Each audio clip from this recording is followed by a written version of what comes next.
अस्सलाम वालेकुम व्यूवर्स, कैसे हैं आप सब। उम्मीद है बखैर आफ़ियत होंगे। अल्हम्दुलिल्लाह मैं भी बिल्कुल ठीक हूँ। तो व्यूवर्स, हमेशा की तरह रमज़ान बहुत तेज़ी से गुज़रता जा रहा है। बस अल्लाह से यही दुआ है कि वो हम सब की टूटी फूटी इबादतों को कबूल फ़रमाए और हमें ज़्यादा से ज़्यादा रमज़ान की बरकतें समेटने की तौफ़ीक अता फ़रमाए। आमीन। तो व्यूवर्स, अपनी इस वीडियो में आज मैं आपसे आलू से तैयार होने वाली कुछ चीज़ों की रेसिपीज़ शेयर करूंगी। तो सबसे पहले हम पोटैटो डोनट्स तैयार कर लेते हैं। तो आलू के डोनट्स बनाने के लिए मैंने 3 आलू लिए हैं, जिन्हें मैंने धोकर उबाल कर छील लिया है और अब इन्हें ठंडा करने के बाद मैं ग्रेट कर रही हूँ। आप चाहे तो हाथों की मदद से इन्हें मैश कर लें। इन आलूओं को ग्रेट करने के बाद मैं इनमें मसाला जात शामिल कर रही हूँ। तो इन ग्रेट किए हुए आलूओं में मैं शामिल करने जा रही हूँ ब्रेड क्रम्स, जो मैंने 3 ब्रेड से रेडी किए हैं, मोज़रेला और cheddar cheese 1 bowl, 2 tablespoon cornflour, साथ इसके मैं शामिल कर रही हूँ सब्ज़ धनिया कटा हुआ 2 टेबल स्पून, 2 अदद सब्ज़ मिर्चें कुटी हुई, 2 अदद सब्ज़ प्याज बरीक कटे हुए, साथ इसके मैं शामिल कर रही हूँ हाफ़ टी स्पून नमक, हाफ़ टी स्पून काली मिर्चें, हाफ़ टी स्पून लाल मिर्चें, half tea spoon chaat masala, half tea spoon काला ज़ीरा और हाफ़ टी स्पून गरम मसाला। तो अब हम इन तमाम मसाला जात की पूरी मिक़दार को आलू में शामिल कर लेते हैं। स्वाए ब्रेड क्रम्स हम पहले आधे आलू में शामिल करेंगे, क्योंकि हमें इसकी सख्त सी डो तैयार करनी है और कुछ आधे ब्रेड क्रम्स हम बाद में कोटिंग के लिए इस्तेमाल करेंगे। तो मैं हाथों की मदद से इनको अच्छे से मिक्स कर लेती हूँ, ताकि सब चीज़ें अच्छे से यकजान हो जाएं। तो आलू में सब चीज़ें मिक्स करने के बाद अब हम इनके डोनट्स रेडी कर लेते हैं। तो मैं पहले अपने हाथों पर ऑयल लगा लेती हूँ और 70 टू 80 ग्राम आलू लेते हुए मैं पहले उसकी एक बॉल सी रेडी कर लेती हूँ। फिर दोनों हाथों की मदद से उस बॉल को प्रेस करते हुए मैंने उसकी टिकिया सी बना ली है। अब इस टिकिया को डोनट की शक्ल देने के लिए मैं एक स्ट्रॉ की मदद से इसके सेंटर में सुराख कर रही हूँ। आप चाहे तो किसी भी चम्मच या ढक्कन की मदद से इसमें सुराख कर सकते हैं। तो लीजिए, आलू के डोनट की खूबसूरत सी शक्ल रेडी है। तो मैं एक और डोनट आपके सामने तैयार कर लेती हूँ। पहले ही प्रोसेस को फॉलो करते हुए मैं आलू की एक टिकिया बनाने के बाद इसमें एक बॉटल के ढक्कन से सुराख कर रही हूँ, ताकि आपको अंदाज़ा हो सके कि आप किसी भी छोटी गोल चीज़ की मदद से इसमें सुराख कर सकते हैं। फिर आप उंगलियों की मदद से इनके किनारों को प्रेस कर लें। तो लीजिए व्यूवर्स, मैंने तमाम आलू के डोनट्स रेडी कर लिए हैं। अब हम इनको फ्राई कर लेते हैं। तो इन आलू के डोनट्स को फ्राई करने के लिए अब हम बैटर रेडी कर लेते हैं। बैटर बनाने के लिए मैंने एक बाउल में 3 टेबल स्पून मैदा लिया है, जिसमें मैं 2 टेबल स्पून कॉर्नफ्लोर, 1/4 टीस्पून नमक, 1/4 टीस्पून काली मिर्च शामिल करने के बाद इसमें थोड़ा थोड़ा पानी डालते हुए उनको अच्छी तरह मिक्स कर लूँगी। और मैदे में ये सब चीज़ें मिक्स करने के बाद मैं इसमें एक फेंटा हुआ अंडा शामिल कर रही हूँ। आप चाहें तो अंडे की अलग से कोटिंग भी कर सकते हैं, लेकिन मैं इस अंडे को इसी मैदे के बैटर में अच्छी तरह से मिक्स कर रही हूँ। तो इस बैटर को रेडी करने के बाद मैंने एक प्लेट में बाकी आधे ब्रेड क्रम्स भी डाल लिए हैं। तो इस पोटैटो डोनट्स को मैं पहले मैदे के बैटर में अच्छी तरह डिप कर रही हूँ। फिर इसको ब्रेड क्रम्स में डालकर दूसरे हाथ की मदद से इसकी दोनों साइडों पर अच्छी तरह से ब्रेड क्रम्स लगा रही हूँ। तो व्यूवर्स, आप देख सकते हैं कि बहुत ही खूबसूरत सा पोटैटो डोनट तैयार है। इसी तरह मैं एक एक करके तमाम डोनट्स को पहले मैदे के बैटर में डिप करूँगी और फिर दूसरे हाथ की मदद से इसके ऊपर ब्रेड क्रम्स लगा लूँगी। तो इन डोनट्स को फ्राई करने के लिए मैंने एक कढ़ाई में ऑयल डालकर उसको मीडियम फ्लेम पर गरम कर लिया है। अब मैं इन डोनट्स को एक एक करके इस ऑयल में शामिल कर रही हूँ और मीडियम फ्लेम पर इनको फ्राई करते हुए दोनों साइडों से अच्छा सा गोल्डन कलर आने तक इनको फ्राई कर लूँगी। तो लीजिए, खूबसूरत से गोल्डन कलर के डोनट्स रेडी हैं। फ्राई करने के बाद मैंने इन पोटैटो डोनट्स को एक प्लेट में निकाल कर उन्हें केचप के साथ सर्व किया है। आप अपनी पसंद की किसी भी सॉस के साथ इनको एंजॉय कर सकते हैं। तो व्यूवर्स, इन पोटैटो डोनट्स को देखकर कोई भी अंदाज़ा नहीं कर सकता कि इन्हें किस चीज़ के साथ रेडी किया गया है। तो आप भी इन पोटैटो डोनट्स को इफ्तारी में तैयार करके ना सिर्फ बच्चों को खुश करें, बल्कि घर वालों से दाद भी वसूल करें। अब हम आ जाते हैं अपनी दूसरी रेसिपी की तरफ, जो है पोटैटो वेजिस।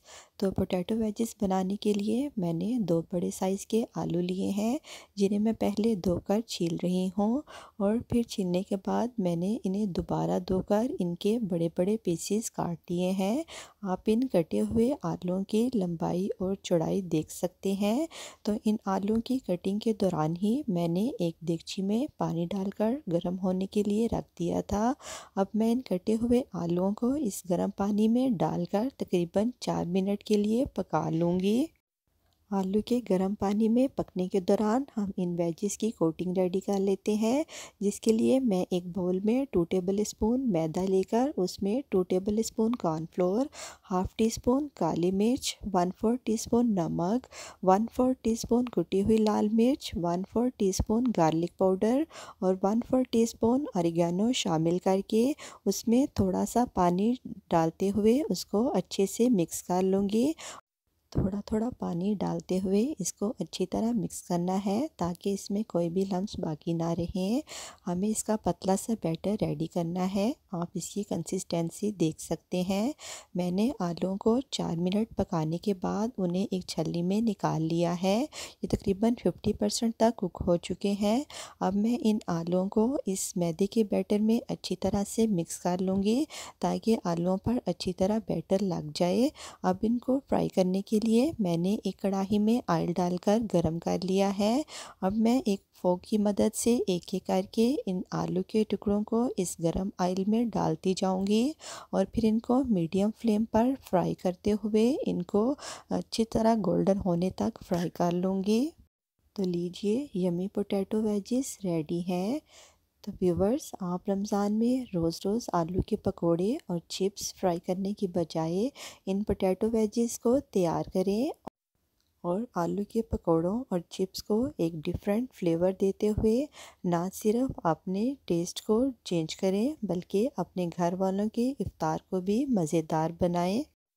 अब हम अपनी अगली रेसिपी की तरफ आ जाते हैं, जिसमें आपको समोसे और रोल एक साथ मिलेंगे, वो भी आलू की फिलिंग के साथ। तो इन आलू समोसा रोल को तैयार करने के लिए मैंने 1.5 कप मैदा लिया है, जिसमें मैं शामिल कर रही हूँ हाफ़ टी स्पून नमक, हाफ़ टी स्पून अजवाइन, जिसे मैं हाथों से मसलते हुए इसमें डालूँगी। इसके साथ मैं शामिल कर रही हूँ 1 टेबल स्पून घी, जो मैं भरकर 1 चम्मच इसमें इस्तेमाल कर रही हूँ। पहले हम इन सब चीज़ों को मैदे में अच्छे से मिक्स कर लेंगे। फिर मैं इसमें तकरीबन हाफ़ कप पानी डालकर इस मैदे को गूंथते हुए इसकी सहज सी डो रेडी करके इसे 15 से 20 मिनट के लिए रेस्ट दे रही हूँ। तो इन समोसा रोल की फिलिंग के लिए मैंने 3 आलू उबाल कर छील लिए हैं, जिन्हें मैं ग्रेट कर रही हूँ। ग्रेट करने के बाद मैं इनमें 1 टीस्पून नमक, 1 टीस्पून कुटी लाल मिर्च, 1.5 टीस्पून काला ज़ीरा, 1 टीस्पून चाट मसाला, 1 टीस्पून अजवाइन, 3 टीस्पून कॉर्नफ्लोर, 1 टीस्पून कुटी हुई सब्ज़ मिर्चें और 2 टीस्पून सब्ज़ धनिया कटा हुआ शामिल कर रही हूँ। ये सब चीज़ें डालने के बाद मैं हाथों की मदद से इन्हें अच्छे से मिक्स कर लूँगी, ताकि तमाम मसाले आलू में अच्छे से मिक्स हो जाएं। इन सब चीज़ों को अच्छी तरह मिक्स करने के बाद मैं अपने हाथों पर ऑयल लगाकर इन आलू की छोटी छोटी सी टिक्कियाँ तैयार कर लूँगी, ताकि इससे हम अपने समोसा रोल की फिलिंग कर सकें। तो इन टिक्किया को हमने गोला कबाब की शक्ल में तैयार करना है। तो इन 3 आलू की मदद से बहुत से समोसा रोल की फिलिंग तैयार हो जाएगी। मैंने एक साथ ही इन सब आलूओं के गोला कबाब तैयार कर लिए हैं ताकि मैं एक साथ ही तमाम समोसा रोल की फिलिंग कर सकूं। मैदे की जो डो हमने रेडी की थी उसको रेस्ट आ चुका है। अब मैं इसे मज़ीद 1 मिनट के लिए हाथों से मसल लूँगी। फिर मैं इसको 3 बराबर हिस्सों में काट लूँगी। तो पहले हम इसके एक हिस्से की मदद से बॉल रेडी करके उसको रोटी की तरह बेल लेंगे। जिस तरह हम आम रोटी को बेलते हैं वैसे ही इस मैदे की डो को बेलते हुए इसकी बड़ी सी रोटी तैयार कर लेनी है। तो रोटी बेलने के बाद इसको किसी कटर की मदद से या छुरी की मदद से बराबर 12 हिस्सों में काट लेना है। और फिर इस रोटी को 12 हिस्सों में काटने के बाद इस रोटी के किनारों पर आलू के गोला कबाब उठाकर रख देने हैं। फिर किसी ब्रश की मदद से रोटी के सेंटर में मैदे और पानी का बैटर लगा लेना है ताकि हम इसे इनके किनारों को बंद कर सकें। तो बैटर लगाने के बाद जिस किनारे पर हमने आलू का कबाब रखा था उसको उठाकर रोल करते जाना है और इसके आहर वाले किनारे पर जहाँ हमने मैदे का बैटर लगाया था उसको हल्के से प्रेस करके इसके समोसा रोल रेडी कर लेने हैं। तो लीजिए 2 से 2.5 मिनट में 12 समोसा रोल की फिलिंग बड़े आसानी से हो गई। अब हम इनको फ्राई कर लेते हैं। समोसा रोल फ्राई करने के लिए मैंने एक कढ़ाई में ऑयल डालकर गरम कर लिया है। अब मैं इसमें ये समोसा रोल डालकर इनको मीडियम फ्लेम पर फ्राई कर लूँगी कि इनको हर तरफ से फ्राई करते हुए हमें खूबसूरत सा गोल्डन कर लेना है। तो जब इनके ऊपर खूबसूरत सा गोल्डन कलर आ जाएगा तो ऑयल में से निकाल लेंगे। तो व्यूवर्स आप देख सकते हैं कि इन समोसा रोल को तैयार करने में बिल्कुल भी टाइम नहीं लगा, बल्कि बहुत थोड़े मैदे और तकरीबन 2 से 3 आलू की मदद से हम ढेर सारे समोसा रोल बड़ी आसानी से तैयार कर सकते हैं। इन समोसा रोल को रेडी करने के लिए हमें एक एक पट्टी को बेलने की भी ज़रूरत नहीं रही और हमने एक साथ ही बड़ी रोटी बेलकर उसको छोटे छोटे पीसेस में काट कर बड़ी जल्दी उनको रोल अप करते हुए ये समोसा रोल तैयार कर लिए हैं। तो आप मेरी इस रेसिपी को ज़रूर ट्राई करें और बहुत थोड़ी चीज़ों की मदद से अपना बहुत सा वक्त बचाते हुए ये मज़ेदार से समोसा रोल रेडी करें। तो व्यूवर्स ये थी मेरी आज की आलू से तैयार की जाने वाली कुछ चीज़ों की रेसिपीज़ जो मैंने आपके साथ शेयर की। तो आप इन रेसिपीज़ को खुद भी ट्राई करें और दूसरों के साथ भी शेयर करें। तो मैं अपनी अगली वीडियो तक आपसे इजाज़त चाहूँगी। मुझे दुआओं में याद रखिएगा। अपना बहुत सा ख्याल रखिए। अल्लाह हाफिज़।